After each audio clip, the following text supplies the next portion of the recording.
দিচ্ছি যে আল্লাহ ব্যতীত ইবাদতের যোগ্য আর কোনো মাবুদ নেই। আমি আরো সাক্ষ্য দিচ্ছি যে মুহাম্মদ সাল্লাল্লাহু আলাইহি ওয়াসাল্লাম আল্লাহর বান্দা।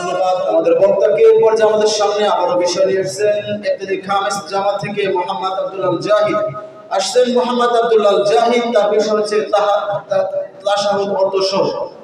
প্রস্তুত থাকবেন একই জামাত থেকে মোহাম্মদ নাজমুল হাসান।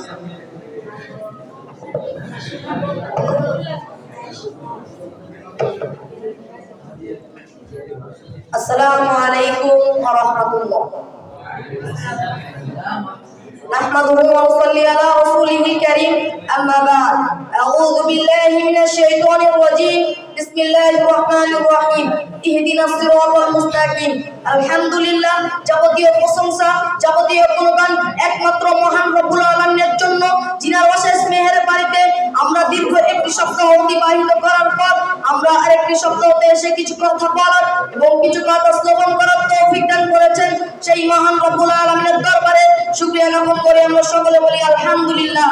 তারপরে আমাদের প্রিয় নবী হযরত মুহাম্মদুর রাসূলুল্লাহ সাল্লাল্লাহু আলাইহি ওয়াসাল্লামের প্রতি দরুদ ও শান্তি বর্ষিত হোক। আমরা সকলে বলি আল্লাহুম্মা সাল্লি আলাইহি আল্লাহুম্মা বারিক আলাইহি। আমাকে আঞ্জুমান ইসলাহুল লিসানের পক্ষ থেকে যেই বিষয় দেওয়া হয়েছে সেই বিষয় হচ্ছে তাসাউদ সহ। এই বিষয়টি আপনাদের সামনে তুলে ধরার চেষ্টা করব।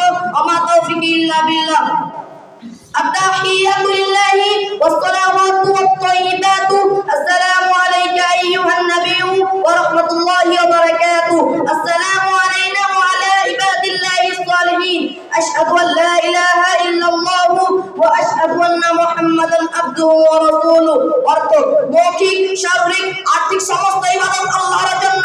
হে নবী, আপনার উপর শান্তি ও রহমত ও বরকত অবতীর্ণ হোক, আমাদের উপর এবং আল্লাহর সৎ বান্দাদের উপর শান্তি অবতীর্ণ হোক। আমি পরিশেষে একথাটি না বললেই নয়, এই দোয়াটি এমন একটি গুরুত্বপূর্ণ দোয়া যা আমাদেরকে নামাজের বৈঠকে বলা লাগে। এই দোয়াটি না বললে আমাদের নামাজ অস্পষ্ট হয়ে থেকে যাবে। এই দোয়াটি এমন একটি গুরুত্বপূর্ণ দোয়া যা নামাজেই বলতেই হবে। এই দোয়াটির মধ্যে বলা হয়েছে আল্লাহ একক, আল্লাহ একক, আর হযরত মুহাম্মদ সাল্লাল্লাহু আলাইহি ওয়াসাল্লাম আল্লাহর বান্দা ও রাসূল। পরিশেষে আমি একটি কথা বলতে চাই যে এই দোয়াটি আমরা যেন জেনে বুঝে মুখস্থ করতে পারি এবং অর্থ বুঝে আমল করতে পারি, সেই তৌফিক যেন আল্লাহ তাআলা আমাদেরকে দান করেন। আমরা সকলে বলি আল্লাহুম্মা আমিন। এই বলে আমার বক্তব্য শেষ করছি। ওমা আলাইনা ইল্লাল বালাগ। আসসালামু আলাইকুম।